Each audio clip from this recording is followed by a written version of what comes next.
Bem-vindos ao nosso Falando Nisso de hoje, nesse canal YouTube, com uma pergunta clássica, né? Prelúdios 1891, uma data que tem a ver com o que a gente vai falar. Será que é por causa disso? Essa aí faltou a aula sobre mitomania para entender o que é mito. Raizena, poderia falar sobre mitomania? Danke, Dunker. Dankeschön. Titarosino, 9675. A mentira não é a grande manipulação sobre o outro? Desrespeito, destrato e superioridade? Nem sempre, né? A mentira tem uma alta dignidade para a psicanálise. Lacan, em vários momentos, ele tematiza isso, dizendo, a nossa relação com a verdade, ela comporta 3 negações, né? A falsidade, né? Uma coisa que não é adequada aos fatos, né? A ilusão, que é algo que não é adequado aos fatos, mas é adequado à nossa vontade, né? ao nosso desejo de que assim fosse. E a mentira. Né? A mentira é uma das 3 inversões da verdade, mas nela a gente tem que ter assim um interesse, uma disposição para enganar o outro. Enganar o outro supõe uma leitura sobre o desejo do outro. O que ele quer, o que ele acha. A mentira, ela envolve um paradoxo, o paradoxo de Epimênides, né? Ou seja, Epimênides era um cretense e ele declara, né, todos os cretenses são mentirosos. Bom, sendo ele um cretense, então ele está dizendo a verdade, quando ele diz que ele é mentiroso. Ou seja, essa relação que o Lacan vai extrair, né, de que a mentira, ela é a parteira da verdade, né? Não é algo que assim a gente deveria eliminar do humano. Mesmo porque existem mentiras caridosas, mentiras que são assim desejáveis pelo outro, né? O outro pode querer se enganar, né? Mentiras que são assim distorções, semi-mentiras, que são omissões, que são incompletudes da verdade, que são ficcionalizações da verdade, né?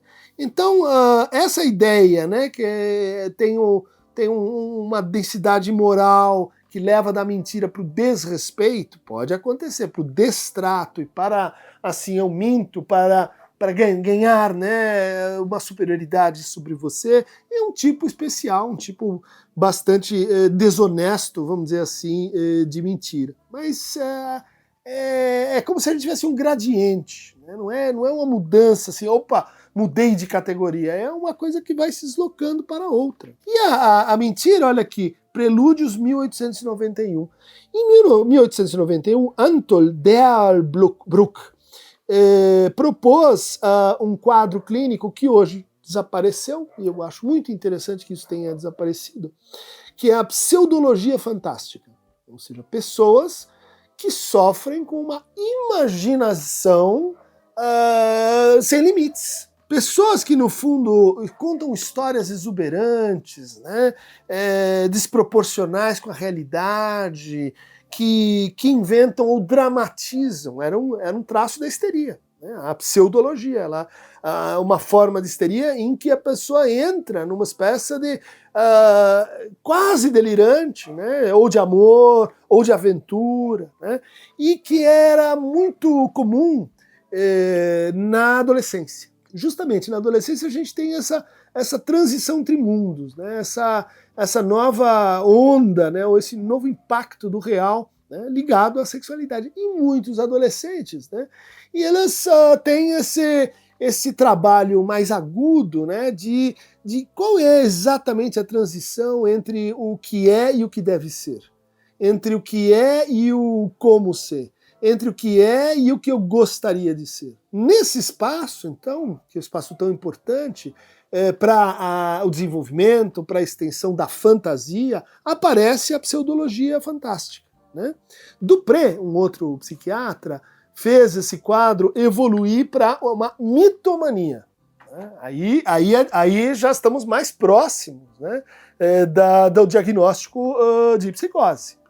A mitomania seria uma versão do complexo de grandiosidade ou de megalomania, em que o sujeito ele se acha, ele tem uma convicção delirante, né, de que ele é Napoleão, de que ele é o Einstein, de que ele é a encarnação de Jesus, de que ele é o salvador da pátria, que ele tem poderes, né, que ultrapassam a natureza humana e que vão muito além, né, do que ele realmente tem. Então aí a gente passou da mentira como uma indução de mundos possíveis, né, da mentira como uma espécie de confusão, né, de espaço de transitivismo, de transitoriedade entre a realidade e a ilusão. Lembra dos três opostos da verdade? A verdade é a falsidade, né, a verdade como ilusão e a verdade em oposição à mentira. A pseudologia tem a ver com as ilusões, né, tem a ver com a ideia de criar-se ilusões. As religiões, né, para o Freud, teriam essa função de criar ilusões. A arte teria essa função também, super importante, de tirar a gente do que é o ser bruto nele mesmo, concreto e inamovível. Ah, não, eu também sou as minhas versões, eu também sou aquilo que eu não sou, aquilo que eu gostaria de ser, aquilo que eu sonho em ser. Só que, nesse processo, eu vou virando, né? Não é que isso é próprio da mania, né? Só que na mania clássica isso acontece com o pensamento, né? Eu estou pensando que eu vou comprar, eu estou pensando que eu já ganhei, então eu estou pensando e daí eu já faço a compra, eu compro porque é como se eu já tivesse feito uma coisa que eu não fiz, né? Imagina o correlato disso para a imaginação. É como se eu já tivesse vivido uma coisa que eu não vivi. E isso tem muito que ver com as narrativas sociais, sobre a sexualidade, sobre o amor, sobre a violência, sobre quem a gente pode vir a ser. No caso da mitomania, a gente tem um outro ingrediente, né? Quer dizer, não é exatamente uma mentira. Né? Por quê? Porque o sujeito ele está acreditando que ele é Napoleão. Ele está convicto de que ele é o próximo prêmio Nobel. Ou seja, ele não está querendo enganar você, ele não está referido às suas expectativas, ele quer te persuadir de algo que é verdadeiro para ele. Né? Esse é o caso que permite assim, uma distinção clínica, dizer, olha, são conformações diferentes do narcisismo que está em torno da mentira. Né? Por isso que a gente tem o dia da mentira. A mania enquanto mentirosa, né, nos leva a essa ideia, né, de que tem uma diferença entre o mentir da fantasia, o mentir do delírio e o mentir do narcisismo. Né? São formas diferentes, né, da gente mentir. E essas formas, elas levam, por exemplo, a tipos clínicos diferentes. Por exemplo, a ideia da auto-mentira, vamos dizer assim, da mentira para si mesmo, que é a mais perigosa, né? Tanto porque ela pode se mostrar como uma convicção psicótica, como ela pode se mostrar como uma aderência a uma fantasia neurótica, né? Um narcisismo patológico. Né? Então, o mentiroso ele pode ser colocado nesse sentido nos transtornos factícios. Né? Os transtornos factícios estão aí no DSM, como antigamente se falava na síndrome de Ganser, né? Que dizia a respeito ao seguinte: o sujeito tem muito medo de ir para a guerra, ele é alistado à força, ele não quer lutar contra o outro, tem uma objeção de consciência, e daí ele começa a fingir que ele está louco. Né? Então, um dos nazistas, né, um dos 22 nazistas que foram aprisionados em Nuremberg, né, esse filme aí que está em cartaz, muito interessante, né, que narra a conversa, né, do Douglas Kelly, um psiquiatra, que vai assim se confrontar com o Göring, né, o Hermann Göring, o número 2, né, dos oficiais nazistas, e daí ele começa a se aproximar, e ele quer entrar na vida do Göring, e daí ele começa a falar com a mãe, com a esposa, melhor dizendo, com a filha, e levar cartas, e daí ele começa a se obcecar com a segurança que esse Göring tem de que ele vai escapar com vida, de que nada daquilo que os nazistas fizeram dizia respeito a ele. Ele não sabia de nada, né? Ou seja, uma mentira que a gente vai dizer assim, é composta num contexto muito específico em que ele está mentindo para escapar do enforcamento. E isso vai indo até que Bom, é um filme que mostra também a inabilidade, né, do psiquiatra para lidar com uma personalidade narcísica desse tipo, porque ele acha que o grande problema é ficar amiguinho do Göring, assim, ganhar a confiança do Göring, é brincar de que, olha, eu vou fazer ele pensar que ele está me enganando, mas na verdade sou eu que estou enganando ele. Um jogo que você precisa ter, assim, cartas na mão para jogar, com um mentiroso contumaz, um mentiroso que tem, nesse caso, né, uma articulação narcísica muito potente. Mas no meio desse, vamos dizer assim, desencontro, né, dessa imperícia, se a gente pudesse dizer, né, ele foi engabelado pelo Goebbels, né, pela arrogância do Goebbels.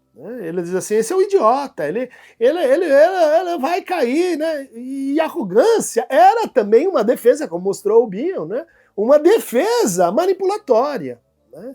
Só tinha uma coisa que ele percebeu e que foi decisiva para o filme, né? E a gente já tem que encontrar isso quando estamos diante de um mentiroso compulsivo, né? Nesse sentido, que é quando ele escreve no livro: ele não pode se opor a Hitler.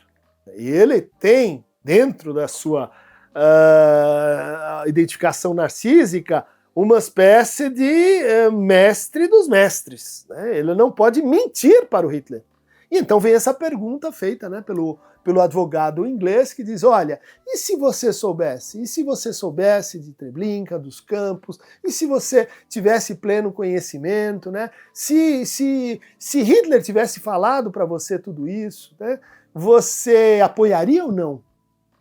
E daí ele é confrontado com a estrutura da sua mentira, e ele diz, se ela tivesse, então, me contado, eu apoiaria, sim.